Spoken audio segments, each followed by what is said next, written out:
at one time. Actually, I'd love to be a full-time flat earther. Audio coming out.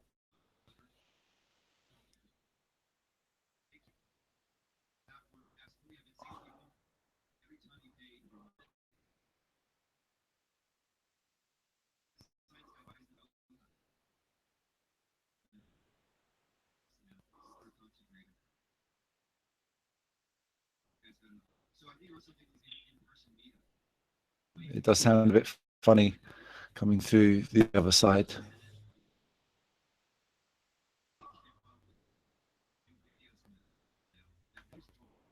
All right, what I'm going to do is I'm going to turn off the video camera.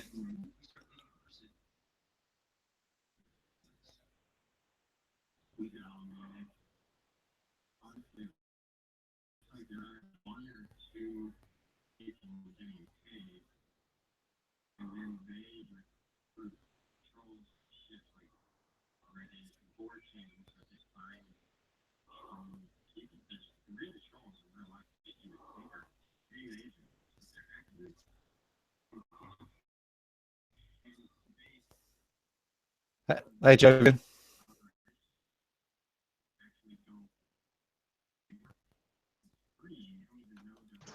Hello, can you hear me now? Can you hear me? I can hear you. Ah, brilliant. Am I coming through? Yeah, I can hear you. Sorry, one sec.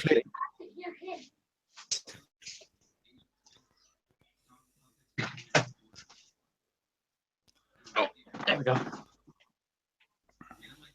How's it going? Hi, Jogan. Right? Nice to meet you. Fine. I can't use my camera because my streaming abilities. Ah, right, okay. No problem. I could try. Let's give it a go. Hold on.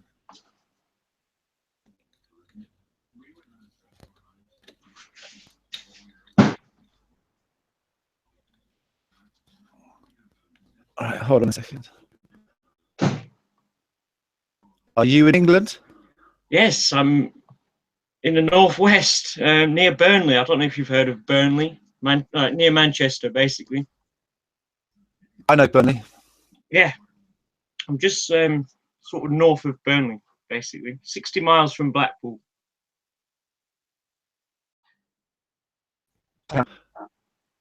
A bit segregated. That's just through my computer. I don't know why. Well, you see, I'm on my laptop. I don't know why that could be. No, it's not your fault. Plus, there's a lot of outdoor noise. I've got a ringneck parrot just up to the right of me here. It's making a lot of noise.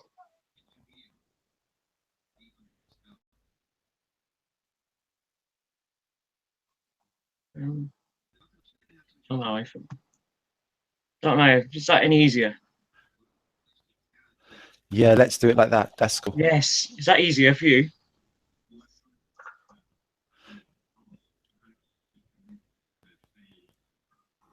It's not. It doesn't seem to be any. Yeah. How long have you been a flat earther for, Jovian? Well, I started getting into it basically last year. It must have been late September, early October, 2016. Shall I call you by your real name?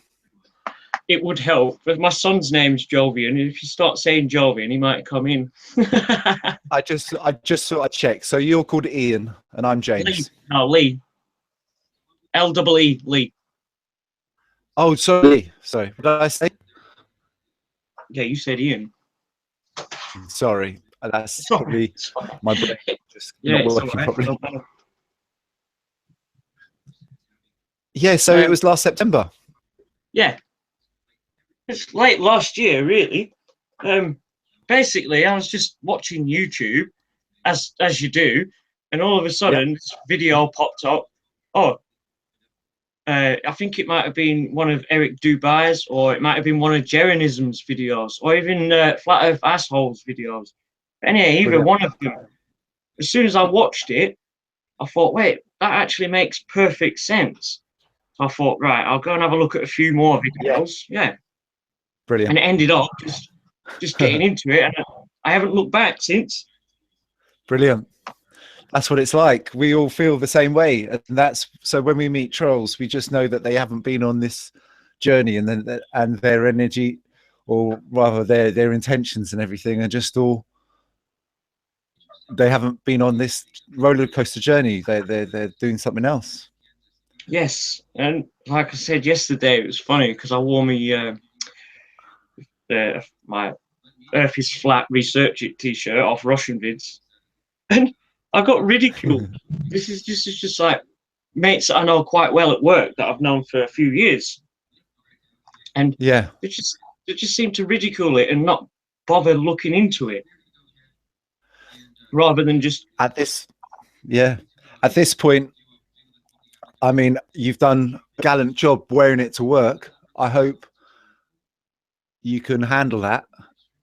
oh yeah, this is it. I mean, the ridicule doesn't bother because the amount of comments that I put on YouTubers' videos, like flat earthers YouTube videos, like yourself, I will comment on videos and I will comment on most videos that I actually like, and I think, well, yeah, that's true. Then you get some idiot completely just trolling you and telling you to die and don't reproduce, and it's like, wait a minute, telling me that I haven't got a job, I don't work, and wait a minute. Well, yeah, I've worked in the same place for the past 14 years, so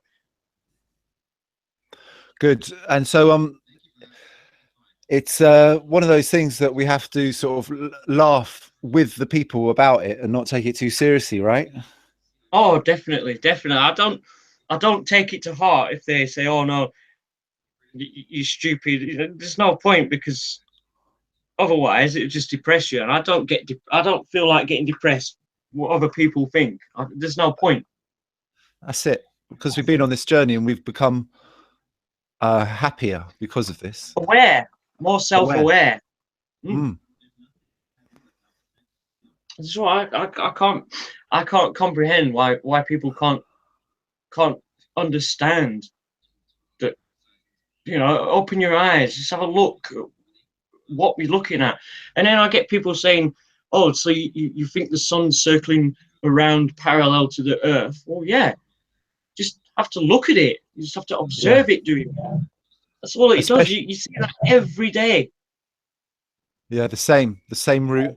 And it just, and then once we get to summer solstice, the sun hardly goes down for less than 4 hours. Yes, which is on Wednesday, this coming Wednesday, summer solstice. Brilliant. I will find out. And because I got up the other morning and I could see the sun coming up. It was like 3:30 a.m. and it was well, I'm getting up for work between 5 and 5:30, and it's lovely and light out because the sun comes out right at the back, because the way my house is facing, the door that I'm sitting at now faces north, and the bedrooms will face east and west. So we get the sun coming up in the east, or is it the west? And yeah, sorry, the west, and then setting right round.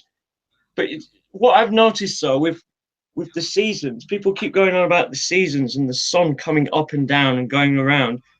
Well, how is it in the winter the sun is so far away down to one side, and then in the summer it's right up in the top of the sky? They say we're spinning. No, we're not spinning. The sun circles around us, and if they took the time to look at the actual azimuthal equidistant map, we would see the tropics of Cancer and tropics of Capricorn and where the equator is, and they will know that it does circle in and out. And I've often wondered about this, for years when I was younger. I thought, well, how can we be spinning and the sun keeps doing as it is? And it's like the star trails as well. It's another thing with the star trails. How can anyone refute what's happening in the sky. Mhm. I just don't understand it. But then you still get people saying, no, no, we're spinning, we're moving. No, I don't think it's absolutely impossible. Yeah, and it's incredible how, I mean, I didn't really know much about the heliocentric solar system model. I hadn't studied it since I was at school, and I was just unaware. And so, like people are saying, when you just have to ask these people about their solar system model to find out that they might not know very much about it. No, well, it's another thing with the planets and all this. A year and a half, 2 years ago, that was all about this planet Nibiru and all the planets are lining up and all this, what were going on in the news, and oh, we've discovered this planet and that planet, and they're all, NASA are trying to send more rockets up. And since all this flat Earth business came about, NASA and the space agencies and European Space Agency, JAXA, all of them, they're all trying to prove that space is real. And I don't believe that space is real. But like low Earth orbit, fair enough. It's really interesting how they've got so many different media platforms to promote their space propaganda. Oh yeah. And how it's starting to look really dodgy. Yeah, but it's the way that they keep trying to prove, oh no, we've found this new planet, and oh, what did they find? Billions of light years away, this new solar system type thing that could have life on it. But it's never going to be possible in our lifetime. Our lifetime. So we'll never ever see that. My kids probably won't ever see that either. And recently, when they came out with that, those TRAPPIST planets, they said on the edge of our universe. Yeah, that's the one. Yeah. I think it's the edge of our solar system is 7 or something Earth-like planets that might be. That's habitable. The one.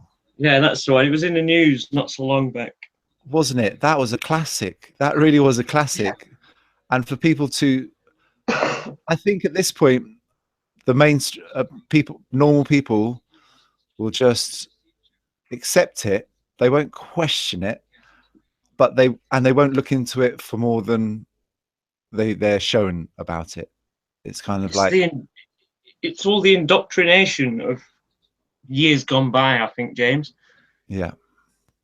It's like, so I as soon as I started seeing flat Earth videos last year, and my brother, you know, me and my brother, we have a really good relationship. Like we're like best mates, basically.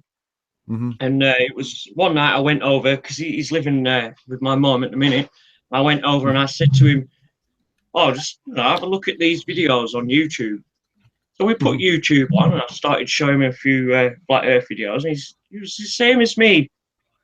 And he was thinking, "Oh, that makes perfect sense. Wait a minute, why haven't we thought about this before?" So from that point, yeah, he's been looking into it, and a few weeks went down the line. I said, "Are you still watching Flat Earth on YouTube?" He says, yeah, bloody blah. And he was looking at videos that I hadn't seen, so we were sort of pointing to each other which way to go. Great. And then we sort of mentioned it to our mom. No, that's it, flat out, not having it.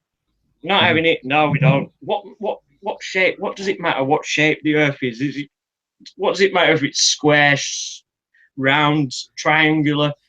Well, I'm sorry, but it does matter to me because they've been lying to us, and they're teaching my 10 and 9-year-old in school that we're living on a ball, and it's wrong.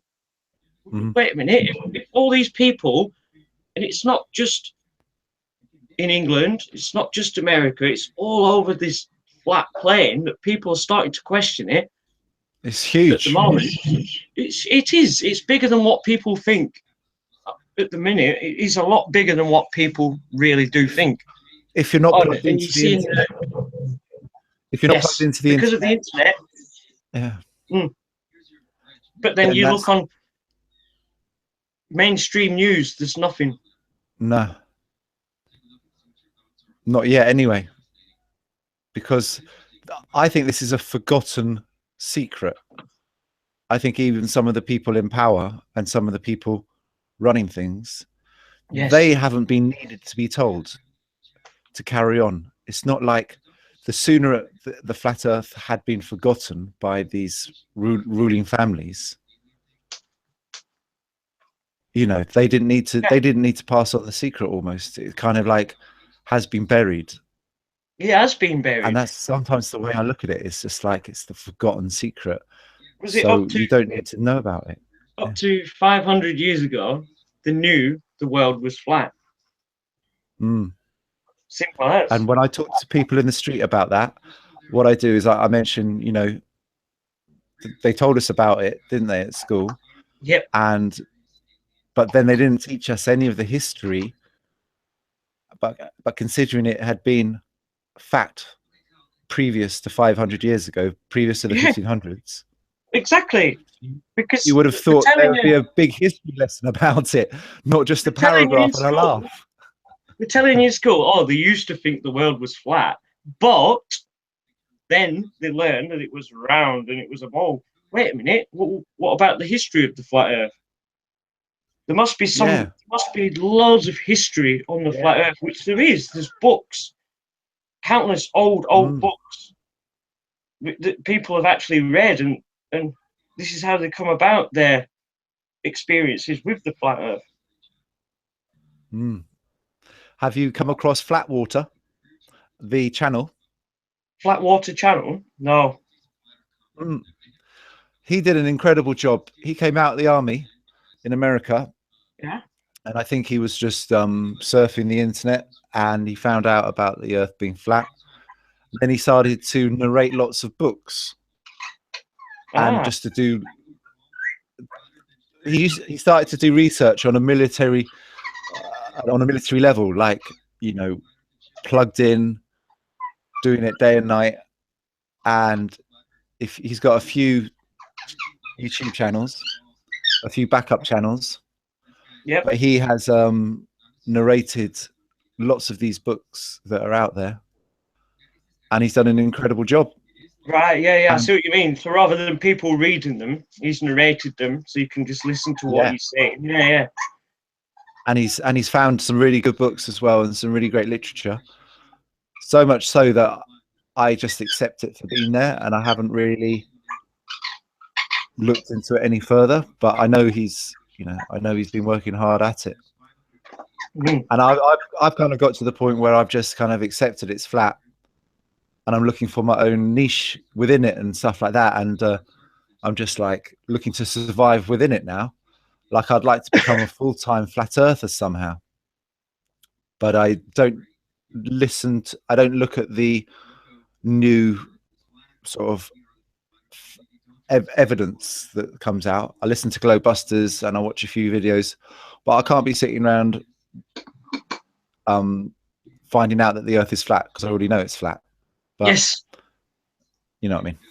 Oh, yeah, absolutely. So recently, IPS.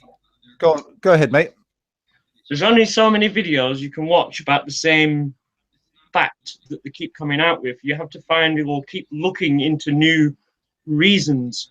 Or like you say, you know the earth is flat. I know the earth is flat. It's people that are trying to say, oh, no, it's not. So they're trying to say, so yeah, in the last thing that you did, stream that you did that didn't work before this one, and I had that curved water and the other guy trying to say, oh, look at over the horizon radar. Over the horizon radar. Wait a minute, never heard of it. So I had a look on the net over the horizon radar, and it's saying that they bounce signals off the ionosphere through solar winds. Mm. Oh, What about all these thousands and millions of satellites that are in the space? You know, aren't they bouncing them off them? Mm. Because they're on about ground positioning, GPS satellites, and all this. They're Very much all, like behavior. they're all towers on the ground. A guy Global left a positioning. message. A guy left a message, a comment on one of my videos, maybe on Flat Earth Addict channel or this one, but he's talking about there's submarines out there where they have a telescope. What's the thing that comes out of the water? Oh, the periscope. The periscope. Brilliant. Yeah, a periscope comes out of the submarine and it comes up like a meter above the water. And this periscope is able to see or receive signal from 100 miles away. Yes. Just a meter above the surface. Yeah. Which makes perfect sense because with a camera you can see 50 to 60 miles. So surely with a periscope from a nuclear submarine, that makes perfect sense. You could be able to see a little bit further. Well, you think so? And so that's enough proof for me. Yeah, it's like the avatar I've got on at the moment of the moon on my YouTube. Yeah. I took that picture of the moon. I took that picture of the moon with my Coolpix Nikon B500. High five. Nice one, man. I didn't get the P900 because I didn't have enough money at the time, so I got the one down, which is the B500. It's 40 times. All right. 40 times optical zoom. But that picture, I've got some really good pictures of the moon. We had a thunderstorm couple of weeks back up here in the north. It was stormy and there was some clouds going on. I could get a really good, clear picture of the sun through the clouds. I haven't uploaded it yet, but I'm sort of trying to edit it to where I can get the sun. It's just the same size as the moon in the sky, basically. Yeah. But that's supposed to be 93 million miles away. Yeah. And spinning, and we're spinning around the sun. The sun moves around us. I don't see how anyone can't see that. It's just a matter of time. Someone had to point it out to me, and it did take a bit of time to sink in. Yeah. So like we do have to have patience and humor, and we just need to plant seeds with people and let them discover their own thing. Yeah. I've been using the Canon SX50 for the last 3 years. Right. Recently they brought out a Canon SX60. But with my Canon, I've got it here. It's kind of light. I like it because it's light, and it's got it's an optical zoom of 50. Right, brilliant. So it's pretty similar to yours. Yeah. And like you, I can get up to the moon. I wasn't aware of the different models of the P900s. Yeah. But how much was yours? I think it was more or less half price of the P900, the B500. It was great. $250. I think I paid. Great. And how light is it? Is it quite light? It is quite light, but it's an added bonus. It's battery operated, so I don't have to charge it. So I just keep 4 spare batteries in my pack. If the batteries start running low, I'll just switch them over. I don't need to stop recording. Okay, so let me get this straight. You've got rechargeable batteries that come out of it? Yeah, it's battery operated rather than a plug-in recharge battery. Yeah. Right. Like four AA batteries it takes. Okay. And does that last enough time for you? Yes. Oh yes. The life on it. Obviously Duracell. You know the better batteries. But yeah, I can get at least 40 hours. I think 40 hours recording time out of it. Cool. Just AA batteries, so it's got a good battery life on it. Good.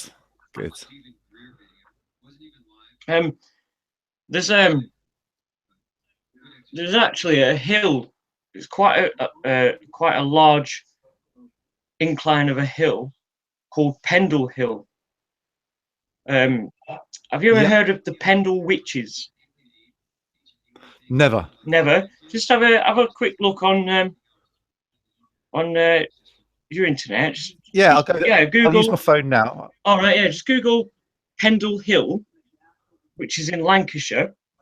Nice. And when you go, I've done it a couple of times. I took my lad up there a few weeks back, and it was on a nice, clear, lovely day like this.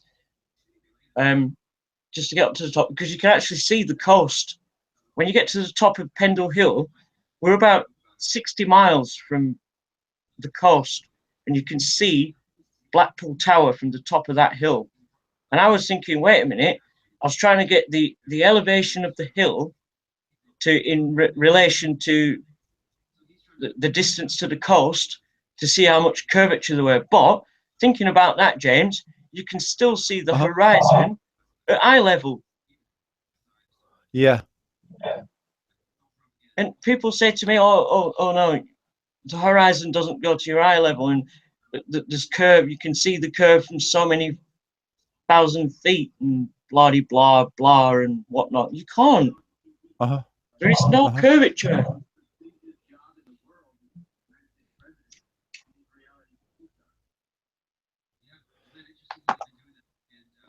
It's a lovely area where I'm living.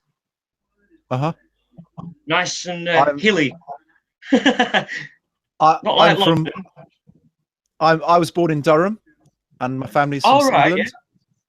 Yeah. Yep. Right. And so I'll often drive up there, and I'm just looking up Pendle Witches on my phone. So yeah, Pendle Witches it says the trial of the Pendle Witches. You see, I was going to talk about witches at some point, because with medicine, that's probably the time that they started to clamp down on herbal medicine and people who practice their own medicine. So on Wikipedia, it says the trials of the Pendle Witches in 1612 are among the most famous witch trials in English history, and some of the best recorded in the 17th century. 12 accused lived in the area surrounding Pendle Hill in Lancashire and were charged with the murder of 10 people by the use of witchcraft. You mean they tried to save people's lives using herbs or whatever, but the people died because, you know, some diseases aren't curable. And so then they were killed for murder. There is something about that hill, and it's a really nice area. It's a really nice area. If you actually see the pictures. Bless these ladies. Yeah, if you see the picture of the hill. Bless these ladies that were tortured as witches when they weren't. So I'll move now to Pendle Hills, shall I? Yeah, just Pendle Hill. Okay. It's massive. The thing is, I'm a smoker, James, and my son, he's 9 years old, and he was sort of running up there and halfway back down as I was, you know, like trying to climb my way up, basically. Yeah, you were struggling with it. Yeah. Oh, I was struggling. Oh, yeah, I was struggling. He's, do you know what running up? I'm saying, wait for me. Do you know what herb is good for your chest? Go on. Thyme. Really? Yeah. And there's 3 ways to take it. You know, cut up the fresh herb and eat it, or boil it up and make tea out of it, but make it really strong. You get the essential oil and just mix it in with like sunflower oil or coconut oil and put it on your chest, front and back. Right. And the other thing is to put the essential oil in some water and breathe it in like a steam bath. So if you did all those 3 things, it gives your respiratory system more strength and health. Brilliant. I saw the video you put on about the migraine, how to get rid of the migraine. Yeah, it's kind of helped, you know, because although I did have a migraine the other day, but I've managed to cut my migraines down from 3 days to about 24 hours, basically. Yeah. And but just generally putting salt through my nasal passages with water cleans it out, and I'm less prone to get inflammation. I'm less prone to have these triggers actually happen. It's hard Yeah. when you've got it to get rid of it, but it Mm. can lessen the pain. And recently, I've also been using the same saltwater solution for my teeth. I gave up smoking three Yeah. or 4 weeks ago because I had a window of opportunity to do so, and I'd been through. It dragged me down into the gutter, to be honest, smoking tobacco, and I was any favors. So I'd look, and many times I tried to give up. So I knew there was a window of opportunity coming. I knew how I think about it. I knew how I need to think about it after I've given up as well. So what I did manage to stop, and I started eating the marijuana or something. I made some cookies, and that kind of helped. Yeah. But I had a window of opportunity where I was doing my job, where I got a new job, and I wanted to be really fresh for that. So I wasn't going to mess around. And then so with the saltwater solution, I started using it on my teeth like a mouthwash.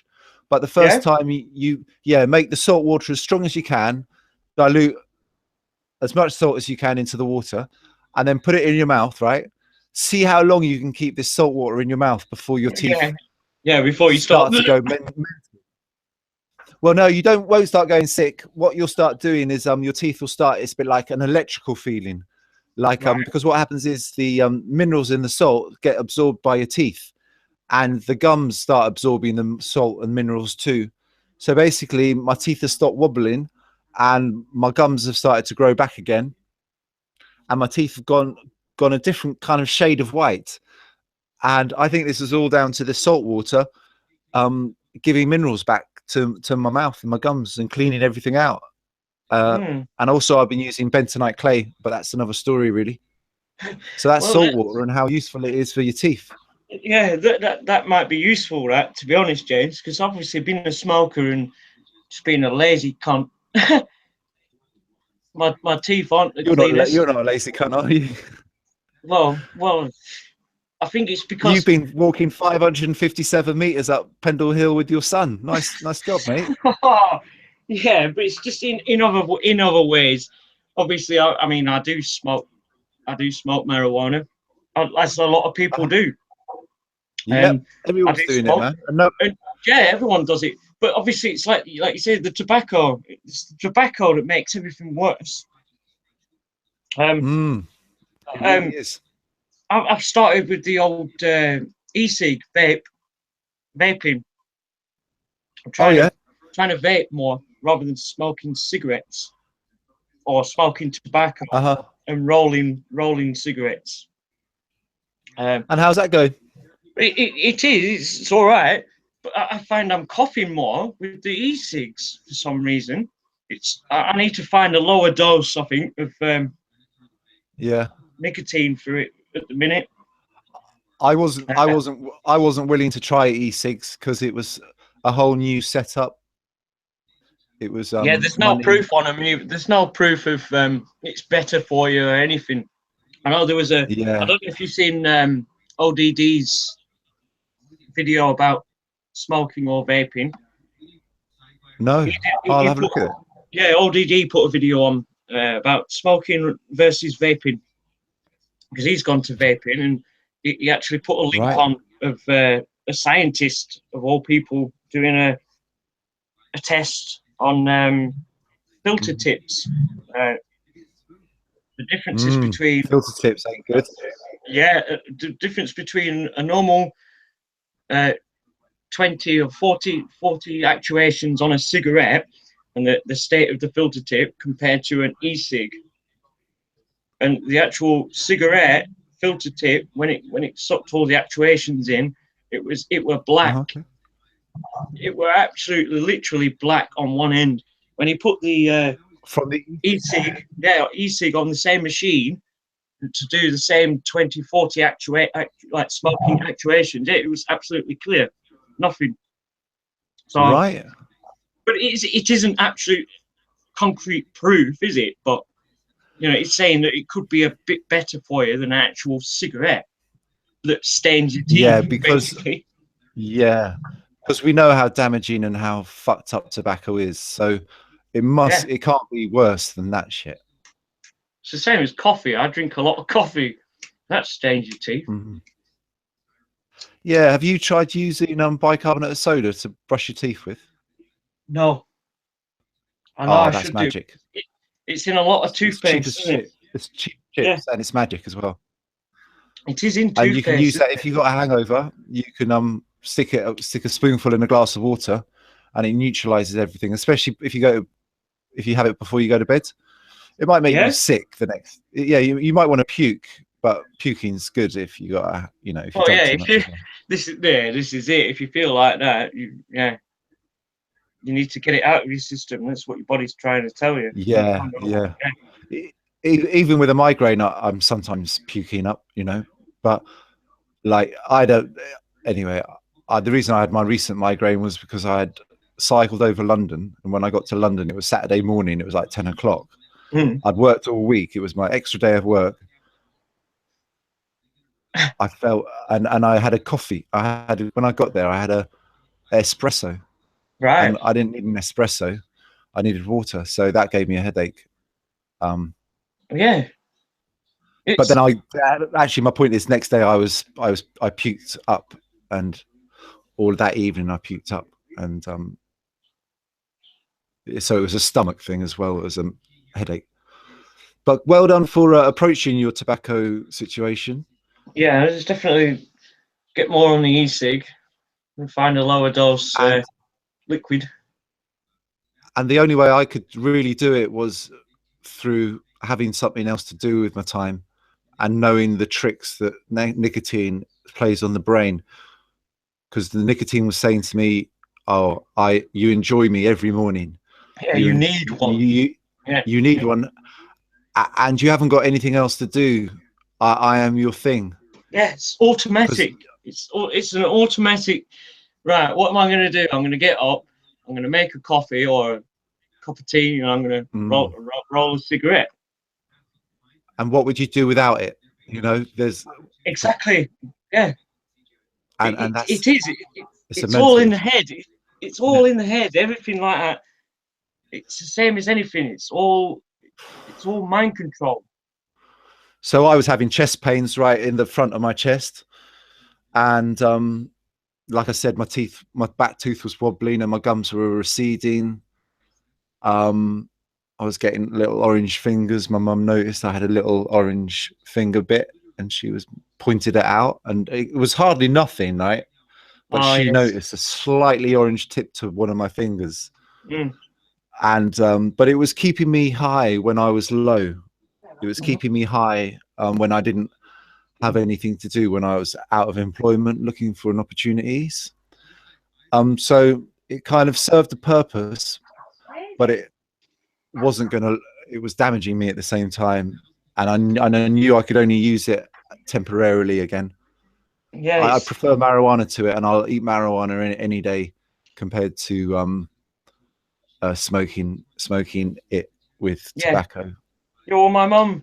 Sorry, my mum, not my mum. My brother. He's on the e-cigs now. He's given up tobacco now for nearly a year and a half, and he only Mhm. smokes marijuana through a pipe or a bong. All right, nice. So he doesn't touch tobacco whatsoever now. And when I go around to his, and All I'm right, so it's pure. yeah, he smokes it just pure. He just smokes it Fair, pure. fair. Yeah. And then I know a lot of people that eat it as well and they cook it and say like maybe put it in food substances to eat it. Mm. I've just Oh, received but a yeah, text message. Sorry, mate. I've just received a text message from a mate. right, okay. Uh, I need to nip off and fill a rabbit bottle up for my wife all anyway right. for water. I'll see you back in 5 minutes or something. Yeah, cool, mate. Yeah, nice one. All right. See you soon, mate. Right. Bye. Yeah, bye.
Hello, Tiger Claw 1000. I've sent you the link. Thanks, Oliver, for being there yesterday.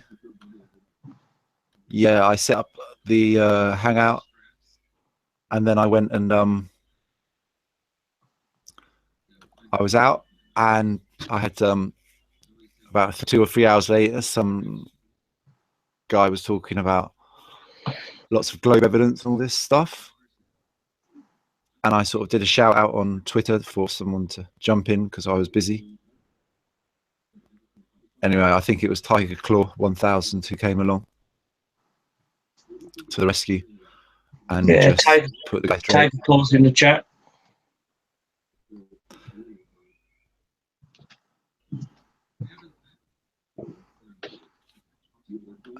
Was that you, Lee? It was, yes. I'm back. Cool. Now, well, my wife's been at work this morning. She's come home. She's actually cutting the front garden for a minute. Hey, we've got someone Sorry, else. buddy, you said you were at work this morning? Yeah, no, my wife was at work this morning. She's come home. She's cutting the grass. Yeah, she's cutting the grass outside. So she's nice. She's cutting the. Yeah, she's come in. It's actually, the sun is so hot outside. I don't like it when it's really warm. You know, really warm, hot sunshine. It'll be nicer in the evening when it's cooled down a little bit, and we can just chill out on the street. Yeah, I'll definitely sit out a little bit later on. Yeah, definitely. Don't like it when it's too hot. So, do you do any gardening as well as your wife?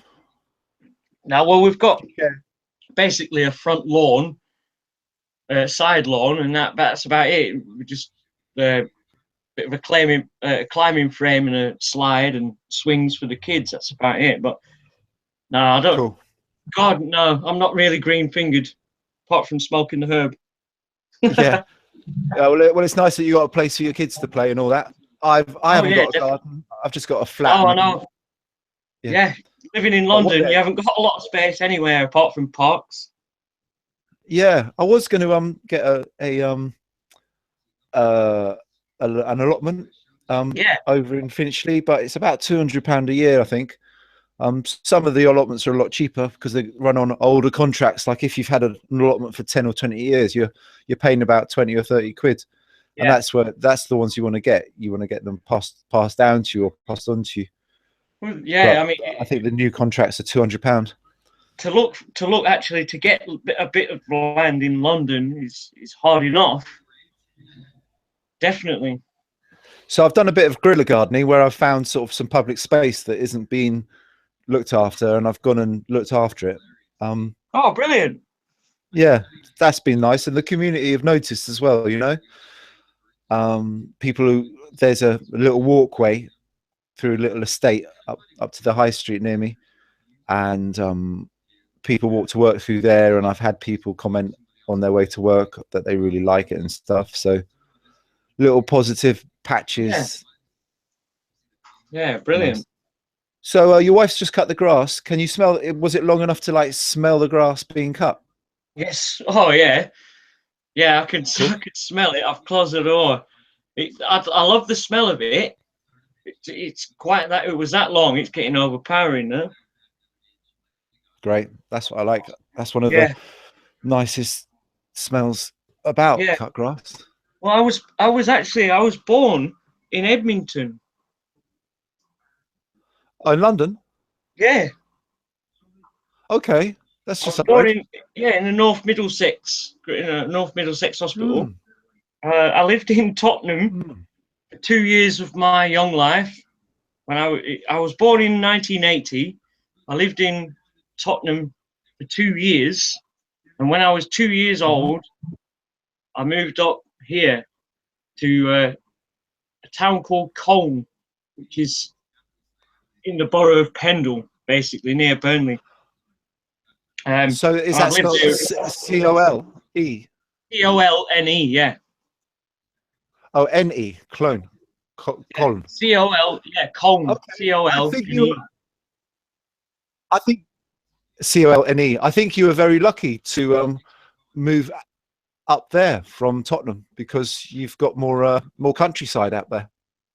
Yes, there is. That's what I'm saying. If you look at like when you looked at Pendle Hill, we're just surrounded by hills and fields and nature, basically. Yeah, it's not like a bill. I mean, Manchester for me is 40 miles away, and as soon as you get anywhere near to the outskirts of Manchester, it's just built up, motorways, roads. This is it. There's just nothing. Just where you get to me, and it's just fields, hills, and nature. And yeah, it is nice.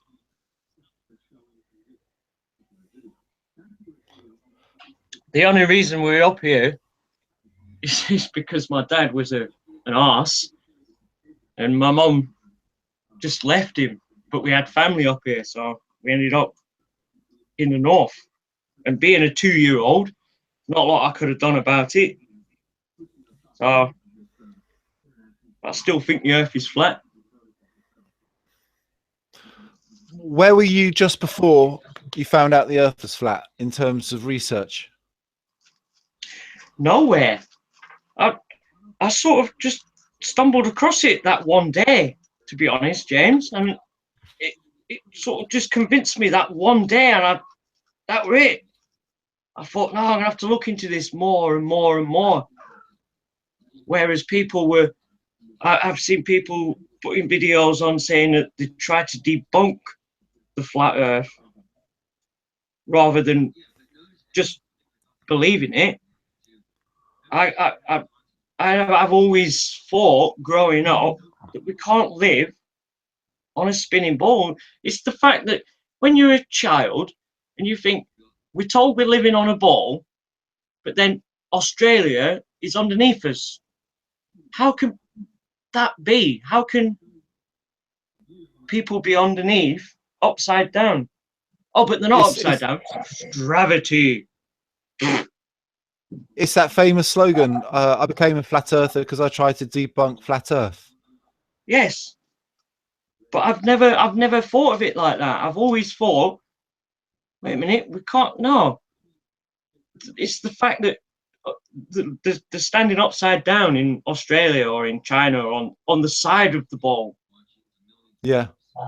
But then you get people trolling you saying, oh, but we're too small to even realize that we're on a ball. Wait a minute. What about the pictures of the so-called ball Earth that NASA have taken? They're not photos at all, are they? They're not. Not one of them. No. And then they go and put sex in the clouds. Yeah. And pictures of Disney lions and whatnot. And Yeah, well, on Pluto, you've got the picture of Pluto. It's ridiculous. Oh, it's ridiculous. And it's hidden in plain sight, or it's just ridiculed in plain sight. And it just is makes ridiculed. people who believe it believe in these coincidences even more. Yeah. This is Fancy that. Wow. It's indoctrination now, isn't it? And you think, oh yeah, it does look like Pluto in Pluto. But then that's not actually really, it's not a real planet though, is it now? Brian Cox has got this amazing look on his face all the time because of all these coincidences. His eyebrows are up by his forehead, as up by his hair. And he's like, isn't this amazing all the time? Oh, Brian Cox. Do you follow Jeranism? Jeren? Yeah. He's done a great job putting Brian Cox Yes. in his place. Yes. It's so funny, Jeren. The way that He's great. It's so cool, calm, and collected. Yeah, he really knows how to deliver a documentary and deliver facts. Yeah. Oh, absolutely. But then you watch this video with Brian Cox. He did the in a vacuum in wherever it was, that testing place where they did a bowling ball and the feathers and the way that the bowling ball fell the same, the feathers fell the same time as the bowling ball and without a vacuum. But wait a minute, that's not in space though, is it? That's on the Earth. That's on this plane. It's not that there's no like air in that chamber. Did you see that video? I mean, the feather. You know what? The feather and the bowling I didn't ball. actually. I don't think I actually fully watched it. I just accepted towards the end. outcome. Yeah, it's towards the end that they actually fill this chamber with, like, take all the air out of the chamber and they drop the bowling ball and the feathers in the same height and they actually fall at the same time. And they're saying, oh yeah, that's proof of gravity because there's no vacuum in that chamber, and that is proof of gravity because there's So no you're saying air. there was a vacuum in the chamber, and they're saying that proves gravity. Yeah, because there is no vacuum in that place. Well, they're saying there's no vacuum in space. Why doesn't the bowling ball and the feathers float? Is that just because we're on? They're saying that the gravity of the Earth is pulling them down. If you watch it towards the end, it's absolutely absurd. That video. And then they're all going, yay, there we go, there, that proves everything, yay, there we go. Hey, Lee, we've got yeah, someone else we've got drunk. We've got a guest. Yeah, we got Tiger Claw 1000, who looks like that we need to deal with these trolls that we're dealing with. Oh yeah. There's a few trolls in chat today, and I'm glad they're here basically. Oh, it's because they do no harm. I'm not looking at the chat. I'm looking at the chat now. So shall we let Lee in the conversation? Yeah. When he's ready. Yeah, why not? Cool. Because I sent him the link from my phone. Yeah, well, we've because got someone in here. I don't know what's happening. We've got someone here. Don't worry, he'll come in when he's ready. Yeah, cool. I just wanted to explain that I wasn't going to open up another window on my old computer. Right, that's fine. Yeah. Hang out. But I successfully sent it from my phone. So because that was one of the problems that I was having previously with my Hangout. Yeah. It would if I opened up another page, it would close down the Hangout. So right, yeah. I'm really happy that I'm using this old computer for something, because did you know that I mean, I got a new internet provider. I went with TalkTalk. It was only £20 a month, and Virgin were charging me £36 a month, Fucking hell. and they were also charging me for late payments for a tenner extra. So I just fuck them off, and I'm sending my letters back, and they're sending me letters with the wrong name on it anyway. But basically, TalkTalk said you got to leave the my router on 24/7, so to improve the signal. I can't keep turning it off at night, because I was turning it off because I couldn't turn the wireless off. But I learned how to turn the wireless off. You get your IP address from the back of the wireless router, stick it in www Google searches, and it will come up with your page where you can go and turn off your wireless services. But also these days you've got two wireless services. You've got 2G and you've got 5G.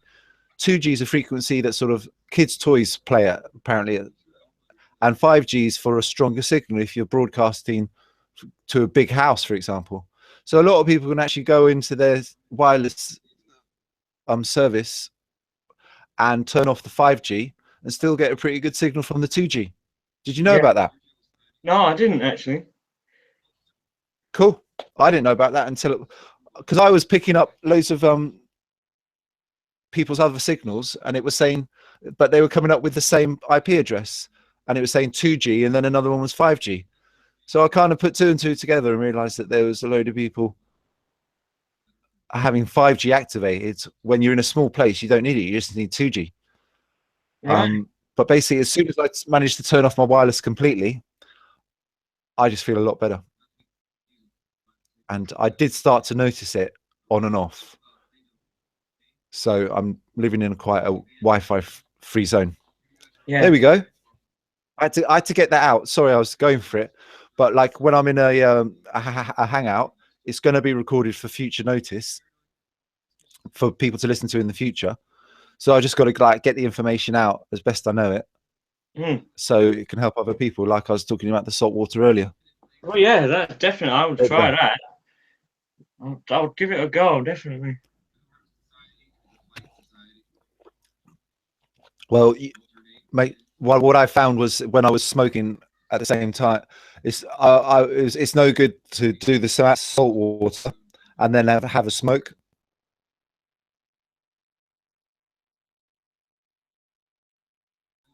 At some point more. Oh, you've dropped off. Fancy that. Okay, that happens. That's cool. He can come back in. All right, Lee's dropped off, and we've got Arthur, the drunk Russian atheist god, in the chat. But he's at the moment he is muted.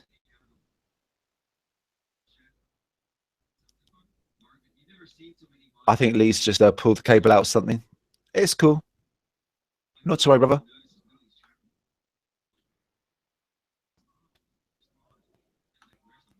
So I would go and check out Tiger Claw's channel, but at the moment I am not gonna risk taking down the anyway. So we've got someone else in chat too. Cybercube says, where is your density? Troll, I'm asking a question. How does a vacuum produce the density? Cell phone tech requires SATs. All this tech vindicating established science, debating the relevance of established science, laughing out loud. Hello, Kaiser Cube. Thank you for being in the chat today. Do you know, have you met Everett Anderson before? Hi Lee, welcome back, mate. So Everett Anderson has shown his true colors. He says Jism is a fraud. He cons. I'm going to take out some of these trolls now because they're just wasting our chat space. So Everett Anderson, you are removed. And Kai's Cube, you are removed too. Hi, James. I'm going to free the chat up. Right, Lee. I'm getting rid of a couple of trolls who are messing with the facts and questioning. Yeah, well, I meant to click on a different page, and I ended up clicking X on the Google Hangouts. I've done that enough times. I knew it was that. Yeah, I'm like, oh shit, right, what have I done? All right, I'm just gonna. Yeah, sorry. I thought removing them was gonna block them, but I'm just gonna block these. Yeah. And you know, you're welcome to block these trolls as well. Yeah, I'll keep. I need to keep an eye on the chat. I just thought, to be honest, give them a bit of a chance, you know. Well, Everett Anderson, he you know, he tried to give his answers back, but no, he keeps going on about the same fucking thing. I appreciate you. Piss off. I appreciate you going for it as well and giving your time and energy to that. And it's all, I've recorded it, so you know this is just good for other people to see these people acting like this. So I appreciate that, man. Yeah. And I wouldn't like to put through that again. But you know, after a couple of questions, if you're fed up of it, just block them. I'm cool about that. I just thought we could give them a chance to. I like it when they show the colours, though. Yeah. The question, and they just start getting hair checked by the end of it, or calling Jeranism jism. And then I had another troll come back. What was it? The Patricia Militia. He came back to my channel at the end of our last hangout. Yeah. And he just left a comment talking about that Hillbilly needs some new headphones. So obviously he's been over at Hillbilly's chat grief. And he's come back. He's stupid enough to come over here and report to us about Hillbilly's headphones or something like that. Yeah. We've got Dazza in the chat. Do you know Dazza? No, I don't. How many YouTube flat earthers do you know, Lee? What, personally? Well, more like familiar with, in fact, people that you know you can trust. Well, it's just people that I like, videos that I watch, obviously, who I've subscribed to. If you look at my subscribers, I'll watch most of the people I've subscribed to. Otherwise, if it's like IPS, there was one I was watching about IPS, and Math Powerland and Flat Earth Asshole the other weekend that were all kicking off, and they're all kicking off saying, oh, they're all shills and they're all in it for the money and all this sort of thing. Well, I don't see how they can be like that against each other, because they're all trying to do the same thing, aren't they? They're all trying to seek the truth. That's all we're trying to do. Yeah, totally, man. Totally, man. And so, also, it's like Richie from Boston. IBS... Sorry, Lee. Carry on, mate. Sorry. Russian Vids, Flat Earth Hassle, NASA Channel, Eric Dubai. People say that they can be, oh, they're all talking about Jews and they're all dissing this and they're all not saying this, and we're all on the same path, aren't we? We're all trying to find out where we live, basically. Yeah. So anyone like dissing one of them for making money will diss them all eventually, and we've all got to survive. And if we can become full-time flat earthers, then that's going to be incredibly empowering, because you're going to be earning your money from spreading the truth. Yeah. And you don't have to slave away for 12 hours a day for somebody else, sort of thing. Yeah. And I think we should all become full-time flat earthers the best we can. And IPS has just brought this logical way of thinking into the mainstream, or into our mainstream, into the flat into the flat stream. He's brought it in there because He's just been blunt about it. And unfortunately, Dell hasn't really seen the logical side of it, but I'm sure he will, because anyone would think being a full-time flat earther is a great idea, spreading the truth and paying the rent from it. This is it. And then you got time then to do things that you like, because really when you're spreading the truth, you're setting up little systems. Like I'm setting up this Hangout, and this Hangout now can almost run by itself. I could almost come here in the morning, hit the create live event button, set it up, and we can have people chatting and learning and sharing things. And then 8 hours later, I can come back and just press a few more buttons. And what have I done? I've set up a live Hangout that runs. How much energy am I putting into it? Oh, let's say one day, all I'm doing is setting up 3 Hangouts at 3 different points in time. Yeah. On this computer, that's going to take me 15 minutes, but on my other computer, that'll take me 3 minutes. So anyone can do this. Anyway, so what I'm saying is that the thought of being a full-time flat earther to me now really appeals to me. I've just got to make my case as to what I want to do, because I like doing my street interviews. Yeah. And I'm out on the street, and when I'm on my bike recycling through London, I will let people know that the earth is flat in one way or another. Do you say and I'm about to make some.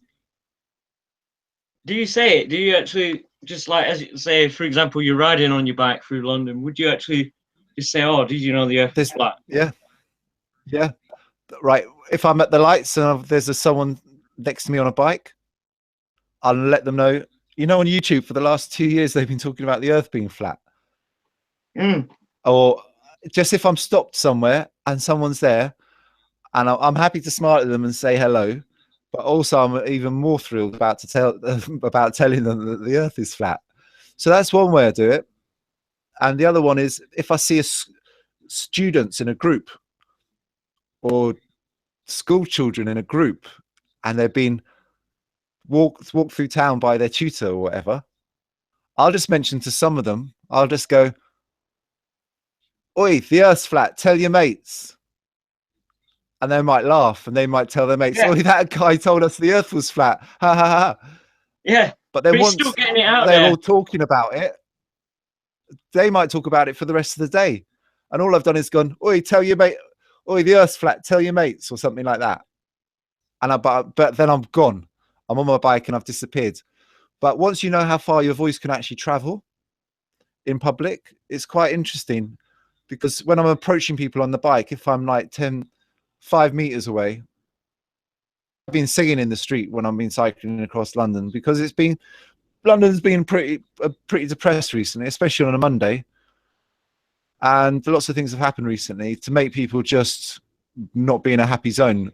And also to be seen to be happy seems to be wrong. It's that group mentality. If we all are, if somebody, you know, we all act like each other, basically. So on a Monday, everyone's looking pretty down. So I've been cycling through, singing, doing opera. Not like, yeah, I've been doing opera. I've just been like singing my heart from my heart. And the other day I came up with a song. So I'm singing a song about the earth being flat, the earth being flat, the earth being flat. Yeah. I'm singing a song about the earth being flat. Yeah, I saw that video, yeah. So what that is, I'm not shouting at people, "Oi, the earth's flat." All I'm saying is I'm singing a song about it. You don't have, you know, I'm not stating it in its facts. All I'm doing is, so it's like a nursery rhyme. I've just created a nursery rhyme. Yeah, I'm singing a song about the earth being flat, the earth being flat, the earth being flat. I'm singing a song about the earth being flat all day long. Oi! Yeah, you imagine trying to get that in the primary schools. In their curriculum, on their music exam. Right now, everybody, can you please stand? And we're going to sing the earth. I'm singing a song about the earth being flat. The earth being flat. Oi! Yeah. Hey guys, I'm back. Sorry, it took me a moment there. Hey, we got a visitor. Yeah. Are you a troll, mate? No, I promise I'm not. I recognize your voice. Yeah, I've been here yesterday. I think you recall. Yeah. Right. You have to go to the university. I heard you chat to that guy. I've got a picture. I took a screenshot because I was out and about. Mhm. So I'll just like relate everyone to what happened yesterday through this screen grab that I made. Oh, his name was Brenda von Assen. Arson. Brenda von Arson. That's who it is. That sounds like Gerald Fenson, who's another famous troll. And Gerald Fenson came back recently. Anyway, we had Brenda von Assen talking about the globe, and then we had Sammy Jean 6.0 in the chat as well. And Sammy Jean also, unfortunately, has a blue wrench on IPS. Might not anymore, but anyway, so that's another troll. But you got in the chat, Tiger Claw. Yep. And you stood up for the flat Earth man. Oh no, I think you're confusing me for somebody else then, because I'm a glober. Okay. Are you a glober? Yeah, You I'm are, a aren't glober. you? You're a glober, yeah? Yeah. Definitely. Yeah? Yes. Yeah. I was Okay. actually about to ask you. Sorry, man. I confused you, brother. But that's cool. Listen, it's nice to have you here. Okay. You're a human being, right? Well, I hope so. Last time I checked, at least. Cool. I think you are a human being. As long as you're not a bot. We don't bots. I don't think we have sophisticated bots like this that can be so eloquent and awesome like me. But okay, so I just like to ask you guys, what makes you think that the Earth is flat? Okay, hold on a minute. I'm just gonna like I'm almost made you a moderator, then I just removed you as a moderator. I'm just gonna like bring down my screen. And Jovian, I mean yeah, Jovian's out there dealing with some trolls in the chat, so I appreciate that. And I want to give my full attention to Tiger Claw. So Tiger Claw, brother, you asked me why I think the Earth is flat. Is that what you said? Yes. Cool, man. I like. That's a nice question, man. Why? And I just want to repeat the question a few times to myself. Why do I think the Earth is flat? Why do I think it's flat? Well, I've thought it's flat for a long time, at least 2.5 years now. And why I think it's flat is because I definitely know it's not a globe. You know, it's kind of, there's a phrase which is you know something because it's not true, or by the power of elimination I conclude that it's the opposite. Okay, then why is the globe not true? Have you seen it from that perspective? What perspective? The globe perspective. Have you been into space and seen it from a sphere or spherical perspective yourself? Are you asking me, was I in space and did I see the whole... Have you seen Hold on, Lee. Hold on, Lee. the globe from a global Hold on, Lee. perspective? I don't understand what global Hold on, Lee. perspective... Sorry, guys. Tiger Claw and Lee. You're starting off a whole new question. And Lee, we're just gonna like, if he asks a question to someone, just put like your mute button on. Yeah, sorry, mate. And then that's all right, because too many questions spoil the broth. Yeah, sorry. And we don't want it to turn into a scum fest. yeah. All right. Fair enough. So I'm just gonna like deal with the question. Yeah. The first question that you asked me. Yeah, go on. Sorry, Lee. Thanks, and thanks for being there for me, brother. I appreciate that. Yeah, no worries. And so Tiger Claw, I was saying that I know it's flat because I know it's not a globe, which doesn't mean it is flat. But now I'm in with the flat Earth because the science within it makes sense to me. All right, but then I ask you, why Yeah. is the globe false, right? Why is it not a globe? Okay. The photography doesn't convince me. Does the photography convince you that Well, is it's it a about globe? convincing? Sorry? Is it about convincing? Because that sounds subjective, right? Surely there have to be a Is it standard about of evidence. convincing? Yeah. Is it about convincing Yes, because I think there you should be an that objective it's standard, like evidence, right? Standard of evidence, right? A fact that indicates okay? one hypothesis to Okay. be more likely true, or a logical argument, right? Does it stand on its logical merits, for example, right?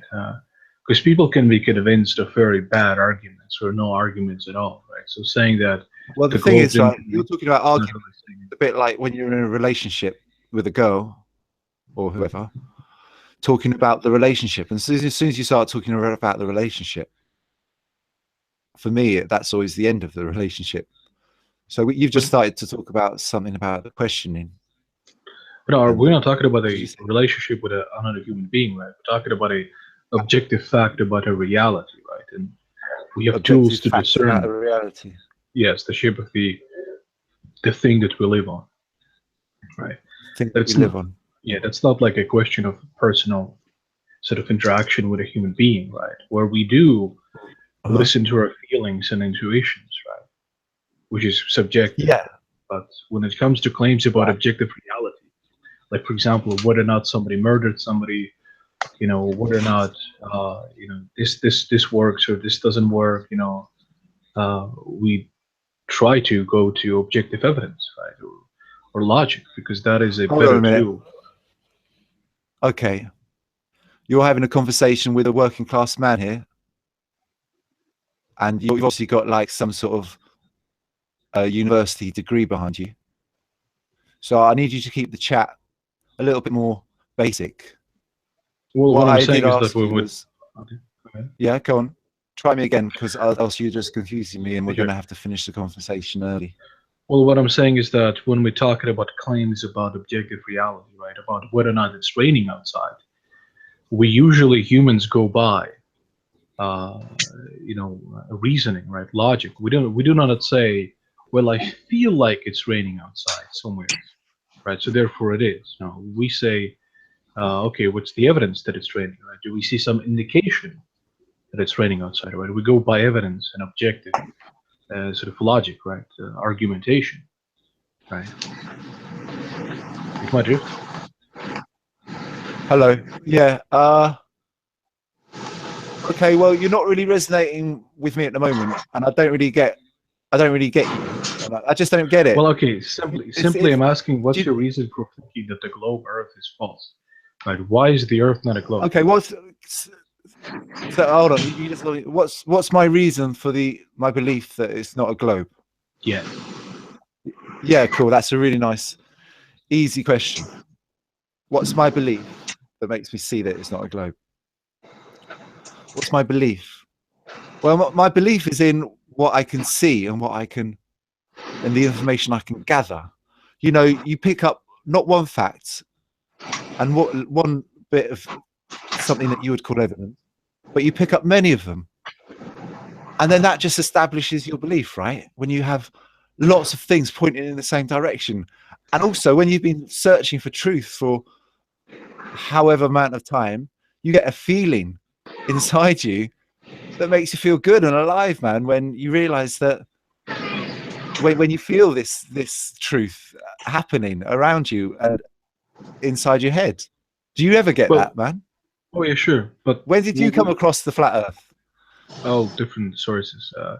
But what you're talking about now is really the psychological phenomena of how humans form beliefs, right? But that's not what I was asking, right? I was asking for a rational justification of your belief that the Earth is not a globe, because I'm assuming that this is a rational. I hang out with rational people who have justifications for their belief. Right.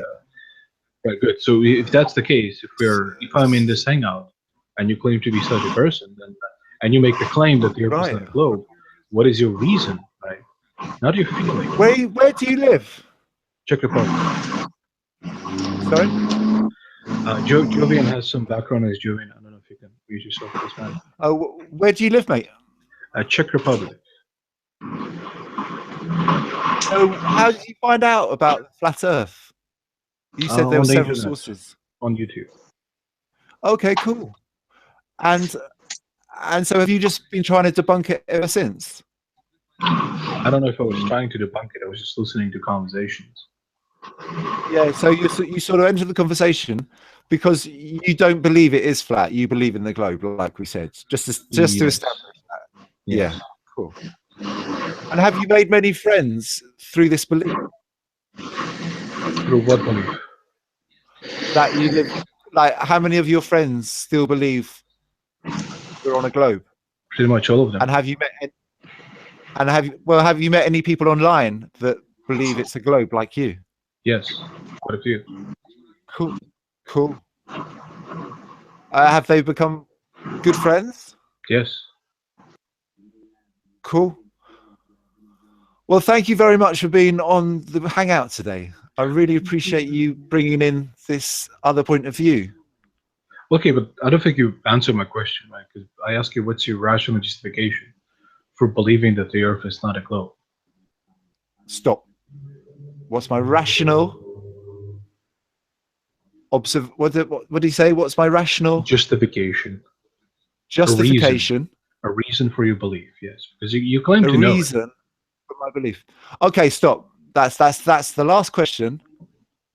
And I appreciate the question. Can you repeat it once more so I can give you my full answer in one sentence, just like your question is in one sentence? What is your reason for believing that the Earth is not round? Because the evidence I've seen lacks. Okay, the good. evidence So- I've seen for that is lacking. Full stop. Okay, Okay. good. So what is the evidence? And Can you so Tiger Claw, what's your real name? why should I give my real name? Oh, because I'm it's my not feel Hangout. comfortable. And I always ask people their real name, just like I give out my real name. It just I'm has not- to be your first name. Well, I'm not comfortable giving out my real name because a lot of people. That's fine. I would- just thought I'd check, man. You could always have just made one up, man. But I really appreciate you coming on today, Tiger Claw. You know? Okay, am I supposed to And it's- leave now? and Or, it's- Yeah, that'd be great. It's been nice to meet you, and I don't really want to chuck people out, but so I you can't. don't want to talk about the evidence that you think is insufficient to prove a globe. Well, the thing is, I've accepted your questions, and I've answered a question for you, and it was the last question. And I'm happy for you to listen to our Hangout, and you can be in the chat as well. And I appreciate you coming, but I must ask you to leave now. Is that cool? Okay, well, sure. You're not really resonating with me here, but okay. Take care. Dude,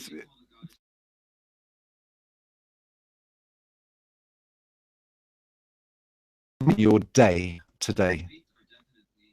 Lots of love, brother. Take care.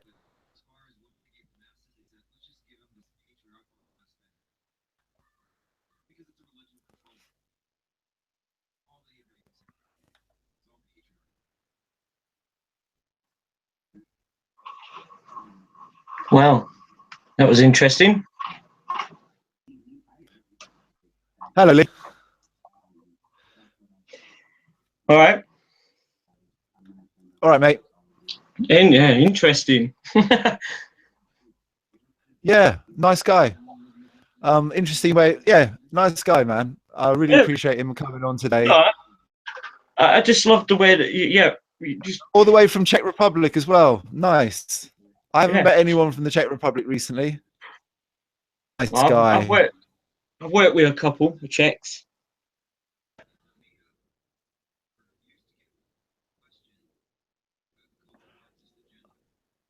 There's a lot of Polish and Lithuanians and Slovakians and etc.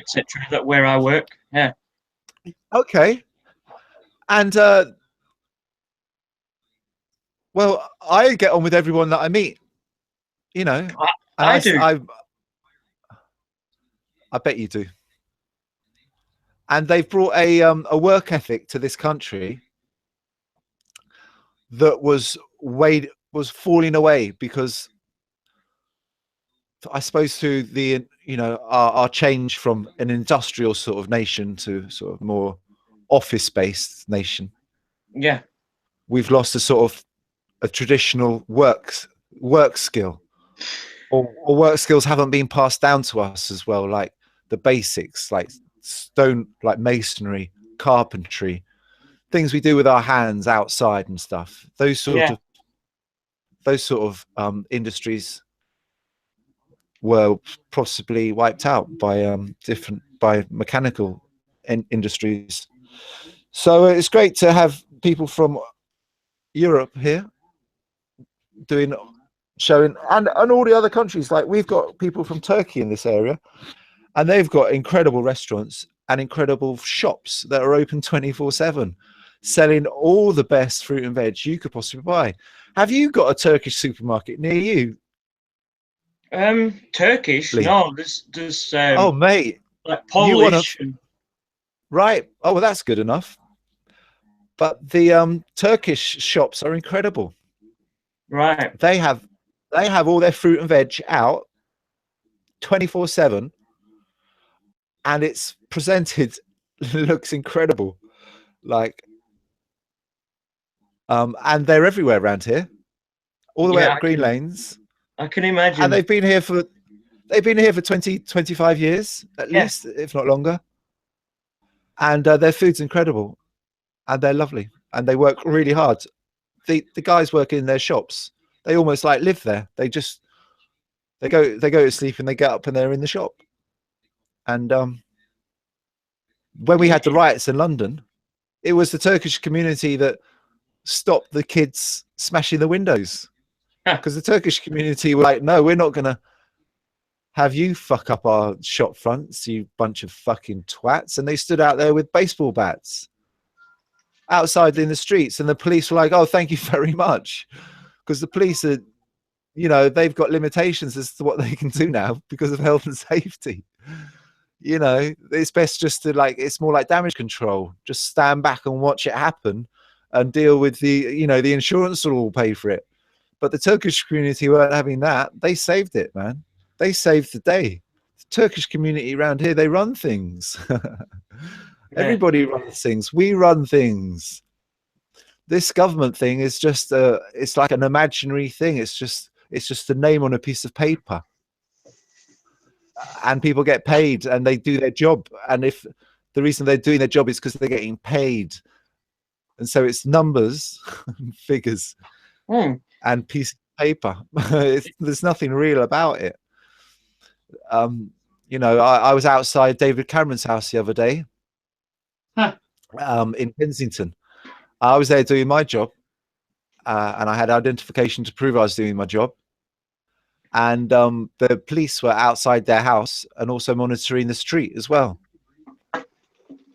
Wow. So but they're there when he's at home, basically.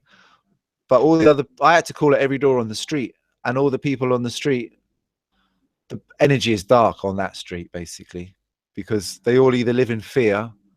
It's something that they can never, every time they look out the window, they see police, or most every time, because of their neighbours, David Cameron. And they just either answering the door with fear in their eyes. But there's an old lady who lives right next to David Cameron, who's a very nice lady. And she was actually talking about her son, David. And I wasn't too sure whether it was David Cameron's mother who lives next door. He might as well have his mother live next door. Because but anyway, I saw David Cameron's front yard, and where the dust, he's got a concrete front yard with a tree in it, and he's got a sticker in the window saying he supports Cancer Macmillan Cancer Research. He's got trash by his dustbins has been left there by the like no one's there tidying up his dustbin area, basically. Jeez. And he had something on his he had a water meter that was kind of by the front gate, looked a bit like a modern water meter. Yeah. But how did I get around to talking about that? Just because of neighborhoods, yeah. Neighborhoods, people. So what do you do for a living? What I'm doing at the moment is door-to-door sales for a company, Right. which is challenging in itself. Sometimes I only get one person a day signing up. Yeah. Yeah. I can imagine that'll be challenging, knocking on doors. Yes. But my aim is to get 2 people signed up a day. And my job is to sell organic food delivered in a box on a subscription basis. Yep. Which is. You've got to excuse me, Lee. Yep. My teeth is just starting to knot together. Right. Okay. So I'm just going to go and brush my teeth. Yep. And stop my teeth knocking together, because No worries. I think maybe it's So I'll be back in a minute. Yeah. All right, mate. I'll keep an eye on the chat. Thanks, man. I'll see you in 5. Yeah. Cool.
I'm about to let him sleeping it back because I've already asked Mum.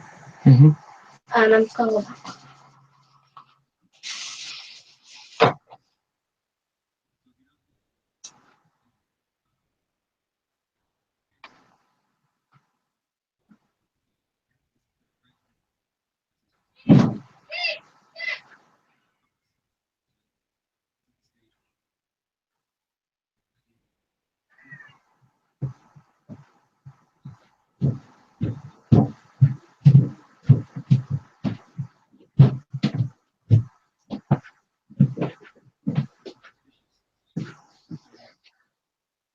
Nice one, Dazza.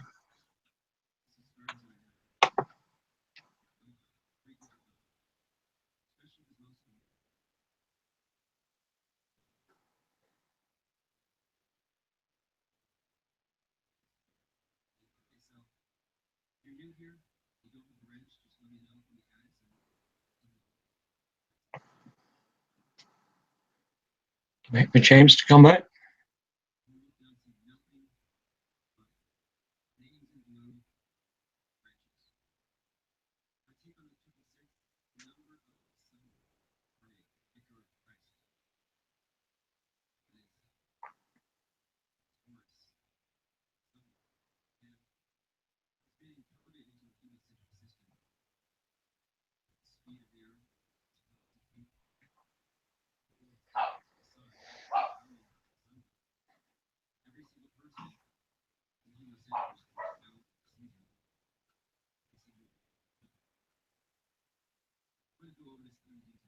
Thing is, Dazza, people don't like hearing the truth. When you tell them that the world is flat, all I do is get ridiculed. Just get laughed at.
What would the earth define nature?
I think Trugoy 1000 is on about all the other planets.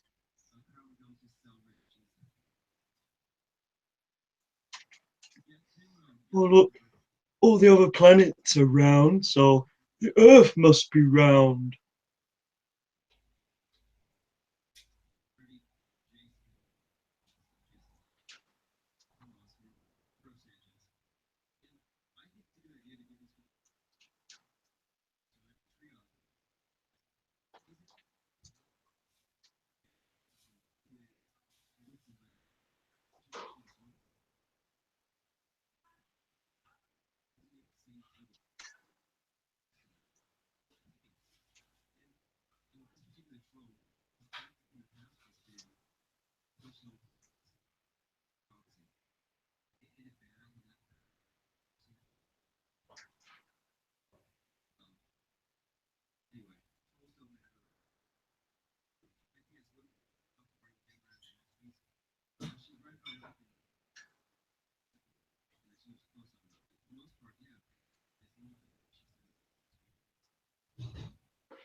Oh yeah. All right, Lee. All right, mate. I've got 2 questions for you. Go on. How often do you dental floss? I don't. I ain't got no dental floss. Fair enough. Second question. Do you like bananas? I do like bananas. Yes. All right. Do you like dates? Not a big fan. No. All right. Well, I'm going to send you a box of dates. They only cost $1.99, but they're Right. from Iran. And these, Right. like a soft, they're like soft. And I'm also going to send you a roll of flat earth sticky tape. Oh, cool. Do you know about that? What's that? All right, I came up with a product. Hold on, I'm just boiling the kettle. Back in a minute.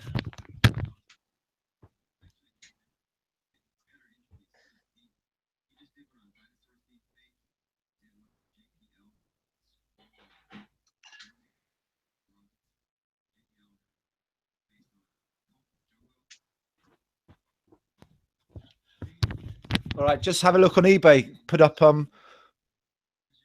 or just type into Google the original flat earth sticky tape. Right. Yeah.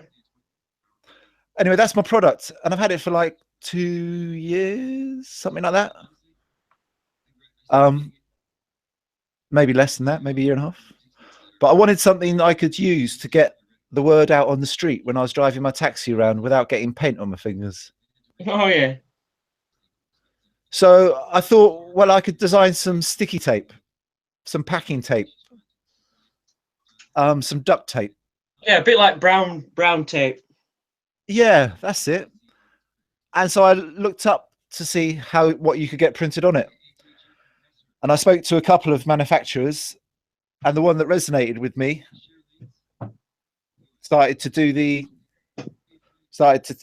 we spoke about it, and I sent him my designs and stuff. And so it was great. I made my first product, and Yeah. then Cool. I've been selling it around the world ever since. Anyway, I'm going to send you a roll of flat earth sticky tape when I send you some dates, because I want to share them with you, because I don't like normal dates that you would basically get that are pretty tough. Yeah, they are tough. You usually get them around Yeah. Christmas time. Right. Yeah, well, we get them all year round down here because and there's loads of different types. You can get ones called Majula dates that cost like maybe £2 for 5 or 6 of them. You might get them in like the Marks and Spencers or something. But they taste good, but they're really expensive. But they're not always. Anyway, they're nothing like these Iranian dates. These Iranian dates, like, you get a box of them and you get 40 of them in there. Right. At $1.99, and they're soft. You open them up and they're squidgy. You put them in hot water and let them soak for a bit, and they break apart in your hand into syrup. Yeah. So what I've been doing recently is, and I like my bananas when they're ripe, when they got black marks on them. Yeah, more soft. Yeah. So what I'm doing is I'm cutting up some bananas, I'm warming up some dates, and then what I'm putting them in a bowl, and then I'm either putting double cream, yogurt, or whole cream milk and double cream. But I'm a big fan of like full fat cream, full fat milk, the whole shebang.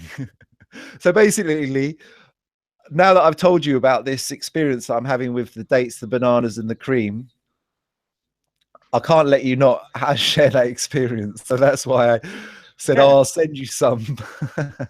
Yeah, it'd be nice. Nice to try. It sounds good. Great. Well, I'll chat to you on email about that at another time. But I've got a few rolls. I've got a few rolls of sticky tape still left in my cupboard. Yeah, cool. And I do like gifting them to people. When I was driving my taxi, I met a sound engineer who knew about the Earth being flat, or knew about it, and was interested. I don't think he was decided either way, But I was helping him with his gear, and I was like, you know, he had a load of gear, and I said, mate, you need a roll of flat earth sticky tape, and he immediately put it on his musical boxes that he's carrying around the place, and he travels all around the world, so that was great. And then I gave a roll to my mate who helps out at the Glastonbury festivals, and he took a roll of sticky tape down with him, and people really liked it. They like it because it's good quality, and they like it because it's a nice design. And the guy in the post office the other day was saying, "Oh, I like this design on this tape," and that was nice. And then I can explain to him about it, you know. And so I asked you, I came back from washing my teeth. Yeah, because what I did was I just went on. Yeah, I asked you if you flossed. Yeah, you said no. No. How are your gums doing? Are they surviving? Yeah, just barely. Being a smoker and whatnot, yeah, it doesn't help. Yeah. No. So what happens to me is when my teeth start knocking together badly, it means that they've been moving around and I haven't brushed my teeth. So I just went off and I just did the salt water mouthwash. I did some flossing, and then I've got something called bentonite clay. And bentonite clay is one of those clays you can use topically on your skin, or you can digest it. It's one of those things that pulls out toxins. Yeah. When you put the bentonite clay into a glass, you don't use a metal spoon because it changes the charge of the particles within the bentonite clay, because it's sort of positively charged or something or negatively charged to attract positively charged particles to it, something like that. But basically, people have been using that on their teeth just like a mouthwash and then drinking it. And sometimes I just layer the bentonite clay in my teeth because I don't want to get fillings, so I just sort of plaster them with it a little bit. Anyway, apparently the bentonite clay is really good for fillings.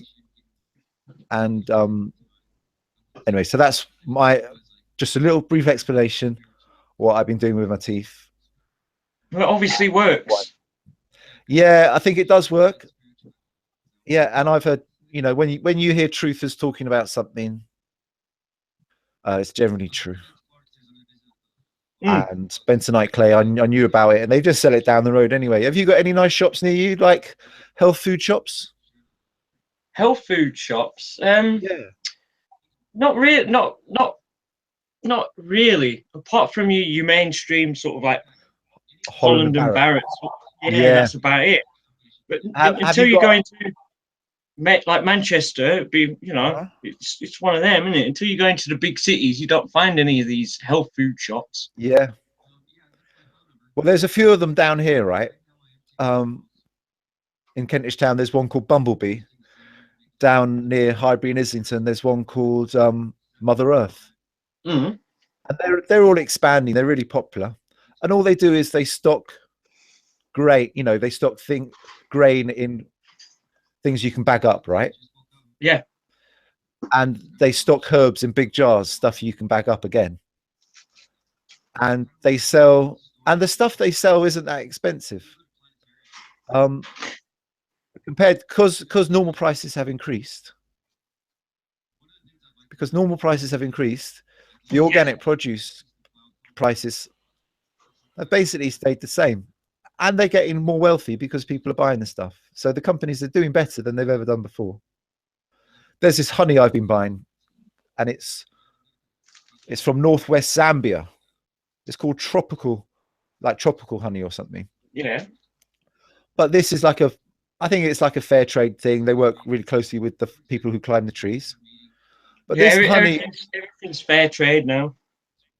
Well, this tropical honey, they were selling it down my shop for like 340 grams, which is like a handful size jar. They were selling that for £3.15.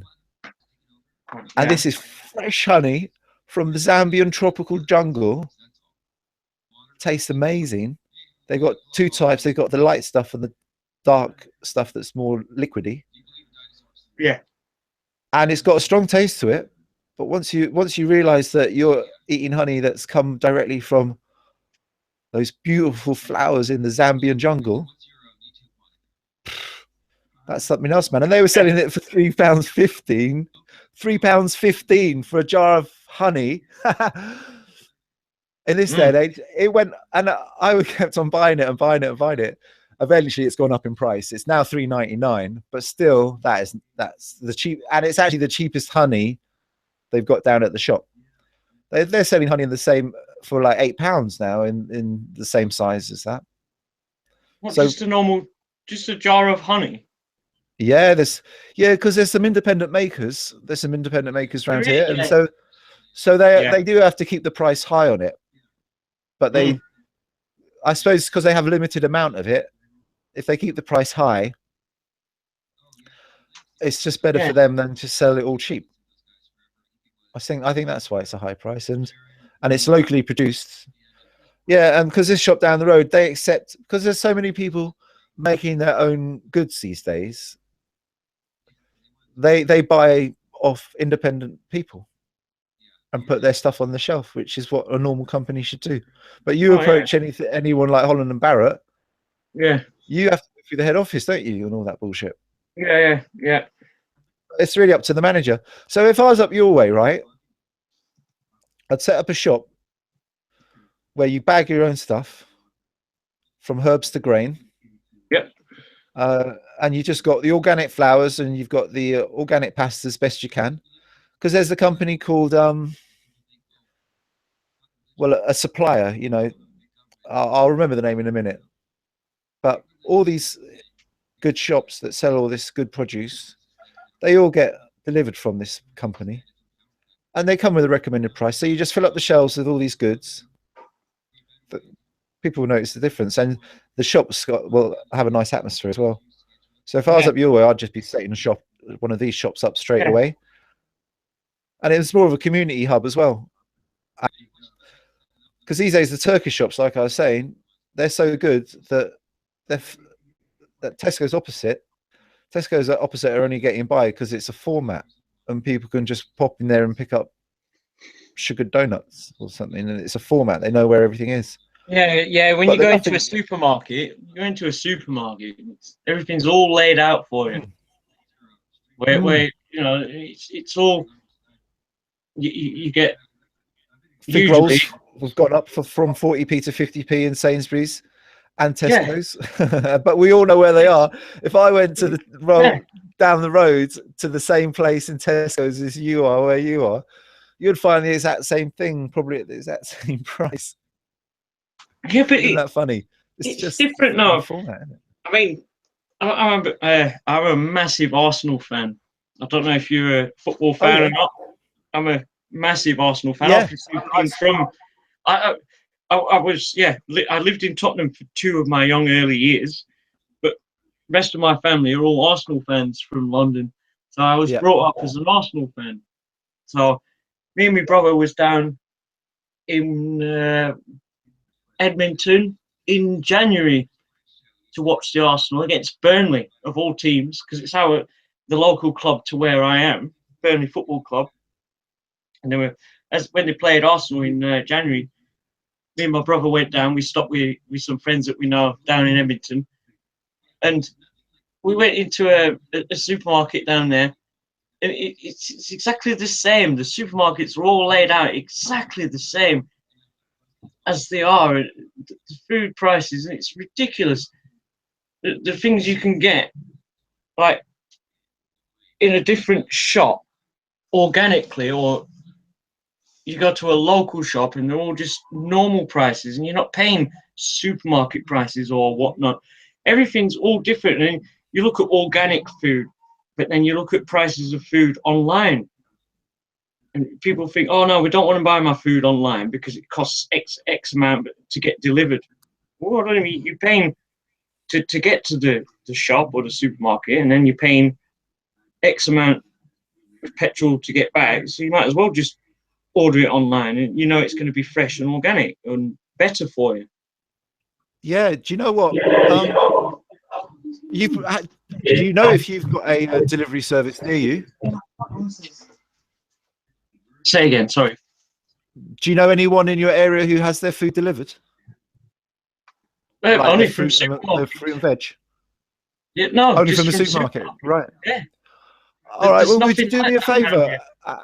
Would you do me a favour and find out if anyone in your area, not now, but whenever, Yeah. find out if anyone's delivering farm produce to your door? Farm, like literal from farm to fork, basically. Yeah. Like the supermarket. I'd be really interested to know if there's like.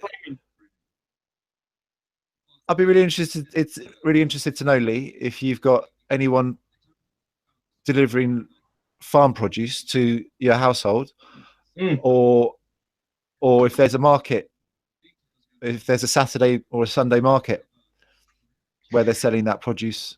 Well, yeah, I mean, you get your sort of town markets. You know, you have like a fruit and veg stall and your sweet stall Yeah. and whatnot. But Will they say where they're from? Will they have will they be publicising? Oh, we're no, Pendle Witches Farm or something? there's never any signs to say where it's come from, or we've grown this and it's come from such and such a place. It's none of that. It's all just fruit and veg on a stall, basically. Yeah. Yeah, it's just been shipped in from somewhere without basically the guy selling it didn't grow it. Yeah, basically, yeah. They're just buying it and selling it because they're not advertising. Oh, this is produced at such and such a farm and whatnot, and using all these sort of organic substances and whatnot. No, there's none of that. It's just produce on a stall. Where's my going for the garden? Thank you.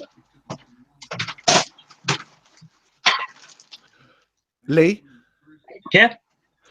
the time is 6:45. I'm going to start preparing my dinner. Yes, I'm going to start because my kids will be coming in soon because they've been playing out. Well, I'm going to leave the hangout running, and I'm going to check the chat later on. And right, okay, then, mate.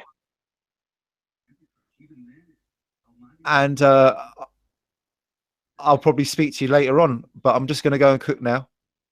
Yeah, James, if I'm not here, I might be watching Dell on Beyond the Imaginary Curve, because he'll be on at 7:30. Great, mate. That's so a bit of competition. Yeah. Oh, yeah. Big competition. Yeah, I like competition. No. Yeah. There's no competition. We're all backing up each other, aren't we? No, we're all doing the same thing. You know that. You're just joking. I know you're joking. This is good though, because I mean, there's been 8, 9. I've been watching how many are watching now, and there's been 8. It's gone up to 11. It's gone back down to 8 now. But then there's people still coming on and watching, and obviously you've been disappearing and whatnot, but we're still here, and they know that people are still here. And Daz is in the chat, so hopefully Daz will stay about. It's been a really nice afternoon and a great way to start this this season of hangouts on this channel. Yeah. Yeah. Well, I'll tell you what it is, James. If you want, we could always do it where I'll be your moderator, like Marshall is for Dell in a way. You know what I mean? I could come in and help you out when you do your future blogs, hangouts and whatnot. Sound, mate. Yeah, I'd love to do it. Yeah, brilliant. Especially getting rid of these trolls. It's been funny. They've been arriving like little computer bots in the Matrix. Yeah. Oh, I've got rid of a hilarious. few, and then someone's saying, "Oh, yeah, nice one. Yeah, get rid of people like nothing's going on." Well, hold on a minute. They're saying, putting comments that I don't think's right, so I'll just delete it. Yeah. Well, if I wasn't talking on it, I'd be recording the chat as well, just for the video, just to because it's good to note down who these people are, But it doesn't really matter. It's been a lot of fun. I'll start preparing my food and I'll chat to you later. Nice one, Lee. Yeah, cool, man. Yeah, see you later. Sound. Yeah, nice one.